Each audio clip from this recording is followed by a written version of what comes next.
Big Boss Malayalam season 6 live അപ്ഡേറ്റ്സുമായിട്ടാണ് വന്നിരിക്കുന്നത്. Tunnel ടീമിന്റെയും അതേപോലെ തന്നെ യമുന റാണിയുടെയും റൗണ്ട് 3 ഇപ്പോൾ അവസാനിച്ചതേ ഉള്ളൂ. സത്യം പറഞ്ഞാൽ എനിക്ക് തീരെ കൺവിൻസിംഗ് ആയിട്ട് ഫീൽ ചെയ്തില്ല, ഒട്ടും എന്റർടൈനിങ് അല്ലായിരുന്നു.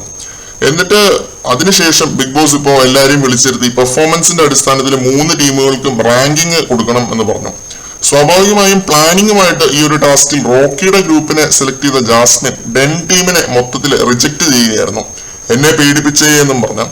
ചമ്പൽക്കൊള്ളക്കാരുടെ സ്നേഹം എന്ന് പറയുന്നത് അങ്ങനെയാണ്. ചമ്പൽക്കൊള്ളക്കാരാവാൻ പാടില്ല എന്ന് ബിഗ് ബോസ് ഡെൻ ടീമിനോട് പറഞ്ഞതായിട്ട് ഞാൻ കേട്ടില്ല, അങ്ങനെ ബിഗ് ബോസ് പറഞ്ഞതുമില്ല.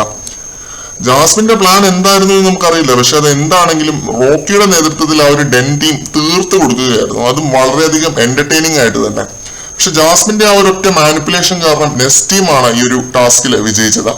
നെസ്റ്റ് ടീമും ടണൽ ടീമും 2 ടീമുകളും ആവറേജ് തന്നെയായിരുന്നു എന്നെ സംബന്ധിച്ചിടത്തോളം. ഡെൻ ടീം തന്നെയാണ് ഈ ഒരു ടാസ്കിൽ സ്കോർ ചെയ്തത്. പിന്നെ ഇതിനകത്ത് മറ്റൊരു കാര്യം, ജാസ്മിൻ ഇവർക്കെതിരെ പ്ലാൻ ചെയ്തിട്ട് തന്നെയാണ് ഇവരുടെ ടീമിനെതിരെ കളിക്കാൻ വന്നത്.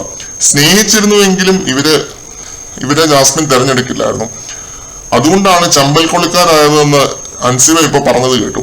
പിന്നെ പവർ ടീം അല്ല ഈ ഒരു ഡിസിഷൻ എടുത്തത്, ജാസ്മിനും ഗബ്രിയും കൂടിയാണ്. വേറെ ആരും മിണ്ടുന്നത് പോലും ഞാൻ കണ്ടില്ല. ജാൻമുണിക്ക് എതിരഭിപ്രായവും ഉണ്ടായിരുന്നു. അപ്പൊ ആ രീതിയിൽ നോക്കുമ്പോൾ ഈ ഒരു ടാസ്ക് ശരിക്കും പറഞ്ഞാൽ ജയിച്ചത് ഡെൻ ടീമാണ്. പക്ഷെ ഇവരുടെ തീരുമാനപ്രകാരം ഇവർ നെക്സ്റ്റ് ടീമിന് കൊടുത്തു എന്നേ ഉള്ളൂ.